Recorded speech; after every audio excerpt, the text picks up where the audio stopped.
और ये आरक्षण किसी के कहने से समाप्त होने वाली चीज़ है क्या? संवैधानिक अधिकार है ये।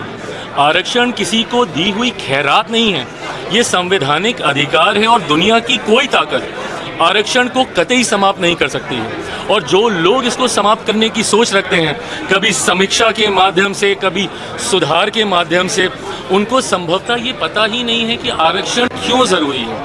आप जब शेड्यूल ट्राइब्स की आप बात करते हैं, बहुत आसानी से कह देते हैं कि भाई इन लोगों को क्यों आरक्षण के साथ जोड़ा जाए, बट आज भी ऐसी घटनाएं होती हैं। खड़गे साहब के साथ क्या हुआ था? उस मंच पे गए थे, उस मंच का शुद्धिकरण किया गया ना। आज भी एक दलित युवक को घोड़ी पे चढ़ने से रोका जाता है, एक दलित लड़के को बारात निकालने से रोका जाता है। बड़े बड़े नेता जब मंदिर जाते हैं तो मंदिर को गंगा जल से धुलवाया जाता है। तो ये भेदभाव तो आज भी हो रहा है ना। और ये वही अनुसूचित जाति है जो छुआछूत का शिकार रही है। भारत के संविधान में जब आप शेड्यूल कास्ट को देखते हैं, ये ऐसी कास्ट है जिनको शेड्यूल किया गया है, जिनका आधार छुआछूत था, जिसकी वजह से इनको गांव से बाहर रखा जाता था। इनको छूना तो दूर की बात है, देखना तक पाप माना जाता था। ऐसे में मुख्य धारा के साथ जोड़ने के लिए, और क्या हम लोग उस लक्ष्य को पूरा कर पाए? नहीं कर पाए ना।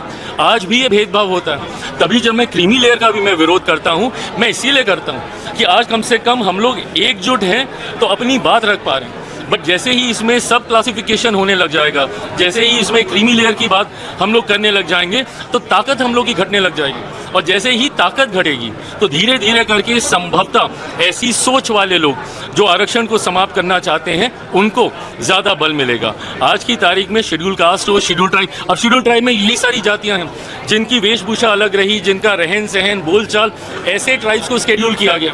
पिछड़ा वर्ग से आने वाले लोग जिनको संभवतः मौके नहीं मिले, इसके माध्यम से उनको, और अब तो जो लोग आर्थिक तौर पे कह रहे हैं, ऊंची जाति से आने वाले गरीब लोगों को भी 10% का आरक्षण मोदी जी की इसी सरकार में हम लोगों ने पारित करने का काम किया। तो जो लोग ये सोच रखते हैं कि आरक्षण पे चर्चा होनी चाहिए, सुधार होना चाहिए, समीक्षा होनी चाहिए, बाबा साहेब की सोच से बनी हुई ये व्यवस्था है और दुनिया की कोई ताकत इसको, और मैं जब तक हूँ, मैं इतना तो मैं पूरे गारंटी के साथ कह सकता हूँ कि जिस सरकार में चिराग पासवान है, रामविलास पासवान जी का बेटा हूँ, कतई